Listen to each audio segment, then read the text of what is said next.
Look at history. While patriarchal advocates preach filial piety as the highest virtue, they demand that women work as relentlessly as their mothers, grandmothers, and great-grandmothers did, while also serving men unconditionally. They leave women struggling in the mire of bestial oppression, passing down these shackles generation after generation. They firmly believe that the dead must be respected, yet they use baby girl towers and iron chains to terrorize women, even though those burned alive or bound in shackles may include their own great-grandmothers, grandmothers, or the women who should have been their grandmothers, great-grandmothers, even their mothers and sisters. They shouted loudly that all problems are class problems, but then they colluded with capitalists and the bourgeoisie, excluding, besieging, and oppressing proletarian sisters. They boast of being naturally united and patriotic, yet relentlessly demean, slander, and vilify women in both language and public discourse. They claim that feminism is an invasion of foreign culture, and that women's fondness for wearing kimonos due to Japanese cultural influence is like a courtesan unaware of the hatred of a fallen nation, a sign of women's inherent lack of patriotism. However, they fail to notice that many men have long been influenced by Japanese culture and have secretly and extensively introduced works with problematic values, including content about rape, incest, and militarism. Even more, some men have imitated militarism and dressed up as the Nazi perpetrators who killed countless compatriots and martyrs for entertainment. These far more anti-patriotic cases are, however, tightly covered up. They proclaim they will liberate the whole world, yet defend the practice of buying women from poor countries, even eagerly seeking to participate, claiming, "Only women from impoverished places won't be picky or drag you to court."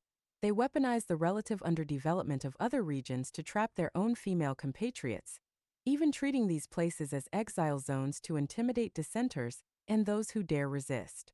They claim that men bear heavier burdens than women, like not sending women to war, so it's only fair that men have more rights. They argue, women enjoy privileges from childbirth, yet still demand more while lounging on everything built by men, stirring up gender conflict.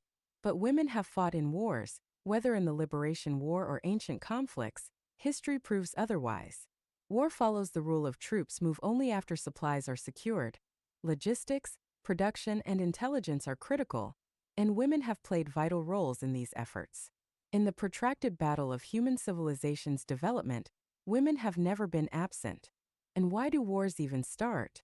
Isn't it just about overpopulation and seizing resources?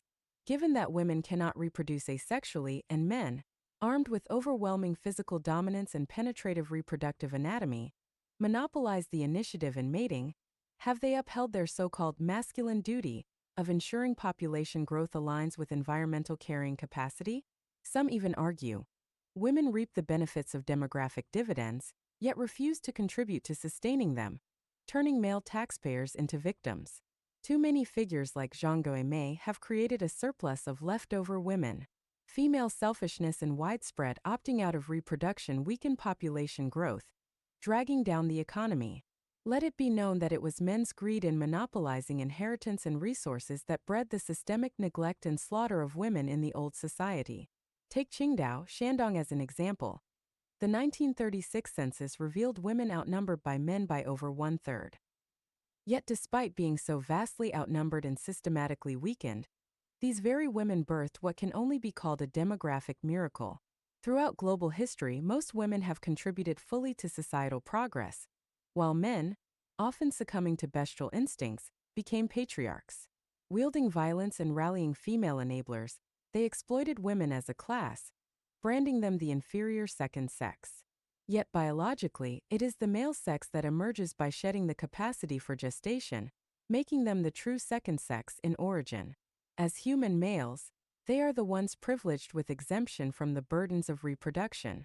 Whether it's bride prices, the so-called bitter oppression, lamented by patriarchs, or the sexual assaults, harassment, voyeurism, and misunderstandings that male-dominated circles frame as female conspiracies, Lu Xun captured their essence a century ago.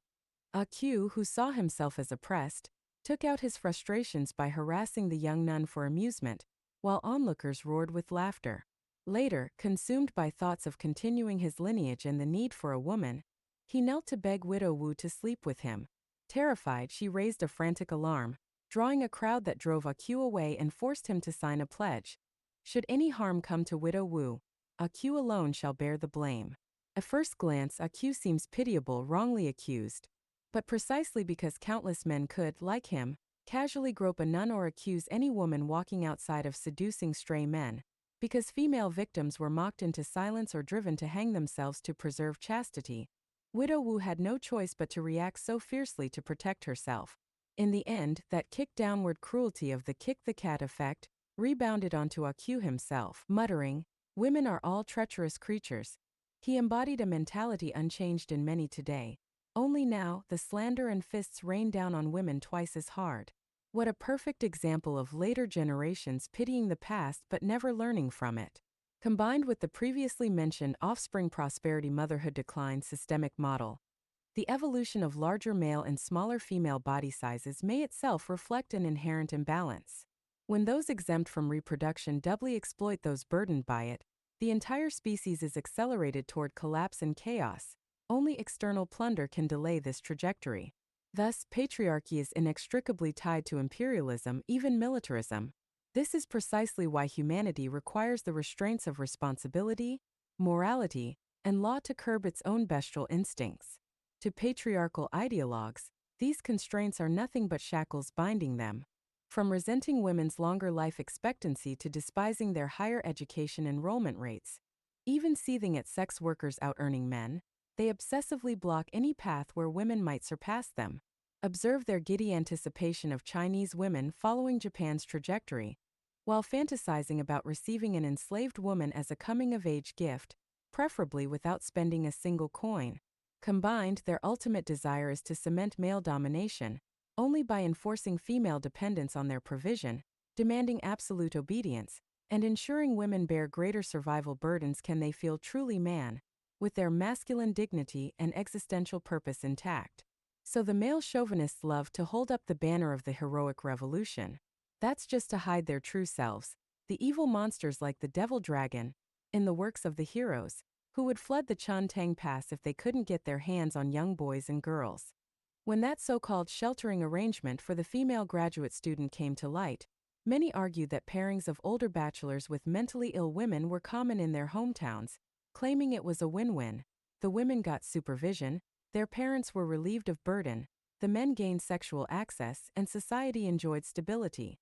They insisted such practices should be encouraged, outright dismissing the possibility that the women's mental illness stemmed from rape and imprisonment by these men, now euphemized as sheltering by authorities. To them, even exposing such crimes was a waste of public resources. This is precisely how patriarchal networks sustain human trafficking. Lonely bachelors buy brides, sonless couples purchase boys, all with collective complicity. The moment you suggest rescuing trafficked women or executing male buyers, they shriek. 30 million single men will riot. Or just kill the women next time. Destroy the evidence, never let them escape. Holding society, especially victims of human trafficking, hostage like vengeful gods who will bring disaster to the area if not worshipped, wielding terms like poverty, rural hardship, and oppressed working-class men as socialist political shields to sanctify their atrocities. Not only that, they spread rumors that the victim's family was using her popularity to conduct live streaming sales, pushing the narrative that this mentally ill woman was abandoned, so she belongs with her captor. Others gleefully spammed comments like, "They were just dating," a deliberate jab implying, since the Tanju fat cat case verdict didn't satisfy men, women shouldn't expect justice here either. Their reaction to surrogacy scandals follows the same script. Compared to the so-called liberation of all humanity, they seem far more obsessed with a world where women submit absolutely to men. They insist on framing women's current well-being as male benevolence, and declare that modern women, having failed to repay this debt, must now be punished. If this logic held, we'd have to admit one grim truth. Agency, even wrongful agency, has never truly belonged to women. In their infancy, political parties lacked resources, and the most oppressed under the old system, being the most abused and the easiest to satisfy, became perfect targets for recruitment by the new regime. But once that regime grew strong enough to no longer need their support, every promised reform evaporated. The dregs of the old system returned wholesale. Confucianism, once condemned as regressive, was resurrected with all its baggage. including the notions of children as property and women as servile objects, now institutionalized more firmly than ever. This is why patriarchy inevitably persists at scale, thriving across generations. Such a vast market is undoubtedly an irresistible piece of fat meat for capital, which is why human trafficking persists despite bans and surrogacy agencies are frequently exposed. This is the real reason behind the harsh sentencing of the driver in the Hualala case. Yet, male-dominated groups only clamor about the unfairness of the verdict, narrowly focusing on comparing the severity of punishments between male and female suspects, precisely proving the earlier conclusion. Patriarchal men only feel the superiority of masculinity and derive their self-worth from it when they witness women bearing survival pressures equal to or greater than their own. Their very existence depends on this hierarchy. They envy the not guilty verdict for the driver in South Korean woman's car jumping case. On its face, the ruling may seem unobjectionable. But when you consider how rarely they confront the entire profit-driven ecosystem targeting patriarchal clients, voyeurism, prostitution, human trafficking, and its concentrated threat to women's safety, their endless whining about the viciousness of women and feminists reveals its true motive. Everything must be twisted to dump both blame and responsibility onto women, erasing the historical truth that patriarchy itself is the root perpetrator. Whether through smears like white liberals or petty bourgeois, or verdicts designed to harm male interests while destroying female credibility, patriarchal forces will repeat these tactics relentlessly. Their goal?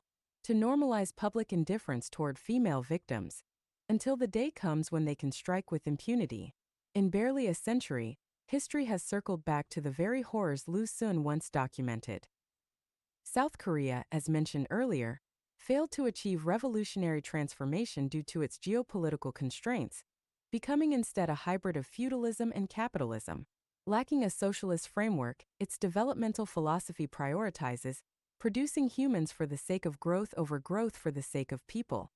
A truth exposed by atrocities like the Nth Room case and underage beauty pageants. Under the influence of a social hierarchy imported from China's feudal past, one that enforces rigid age/gender rankings and dehumanizes women especially, buying foreign brides to bear children has become the default solution for Korean men seeking marriage. Most trafficked women are smuggled from Southeast Asia. Without legal status, they're denied protection under Korean law. In these transactional marriages, they're beaten like slaves, even murdered and dumped. To the patriarchalists who scream about radical feminism, peddle conspiracy theories of false accusations, and fantasize about submissive wives, while preaching about seeing the world as it is, I ask, is this the future you crave? Patriarchal men recoil at the idea of letting women lead the world, irrationally, reflexively. Yet we have every reason to fear entrusting communism's future to certain men today. After all, on male-dominated online platforms, I've lost count of so-called masculine Chinese patriots who mock Japan, Korea, and India for their feudal backwardness and dehumanization, while voraciously consuming the worst cultural exports from those very nations. Games that simulate sniffing schoolgirls' uniforms or molesting teachers, forums where threats against women trend daily.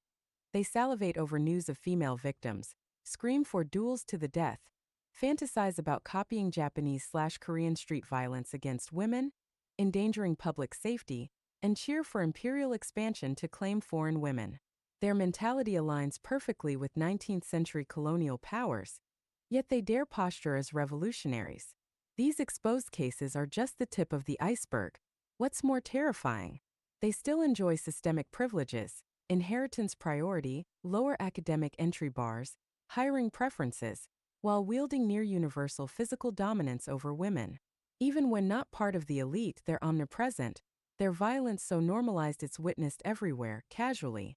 After a police officer drowned rescuing a suicidal woman from a river, minors immediately impersonated the woman online to smear the officer's sacrifice, stoking public outrage. This manipulation rallied netizens into a unified condemnation of all women, with calls to socially isolate them and nostalgic endorsements of the old oppressive order. Influential bloggers with massive followings amplified this frenzy, while viral misinformation, deadlier than any blade, systematically dehumanized women. Even when a trafficked foreign bride's escape remains unexplained, hordes rush to sympathize with her captors, spreading claims she scammed them for money.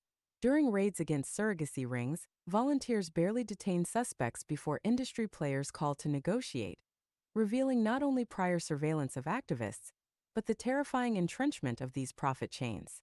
It mirrors the Industrial Revolution. As a nation's military might grows, patriarchal forces inevitably shed their disguises. Wang Xianju, a researcher at the Runmin University St. Petersburg State University Russia Research Center, openly asked a Kazakhstani state advisor during a conference, "How can we make female university graduates obediently and submissively bear children after graduation?" This reveals how those in power remain steeped in the very feudal rot denounced by revolutionary martyrs, and how young men eager to inherit such toxic ideologies now threaten both the legacy of those martyrs' ideals and societal safety itself. To persuade them to stop through reason, one must present facts and logic. Remember, while external contradictions provide the conditions for change, internal contradictions are the fundamental drivers of development. Gender, as an inherently unequal structural division, exacerbates imbalance within the human ecological niche, as previously demonstrated. Thus, women cannot be expected to willingly and submissively bear children unless, as history has shown and Beauvoir summarized, they are trapped in conditions where refusal means survival itself is impossible. Yet this doesn't just lead to the off-cited gender imbalance and social chaos. It fuels a rampant human trafficking industry. And these groups won't stop at mere profit. Patriarchy's rise fundamentally erodes global security. After all, if capital seeks to minimize the cost of human commodities, coercing women into submissive cross-border marriages, ask yourself, which is cheaper, liberating the world, or keeping it impoverished? Rather than confront reality, the self-proclaimed citizens of a responsible great power prefer chanting the old refrain, "Feminists are suicidal, look how much worse the West is."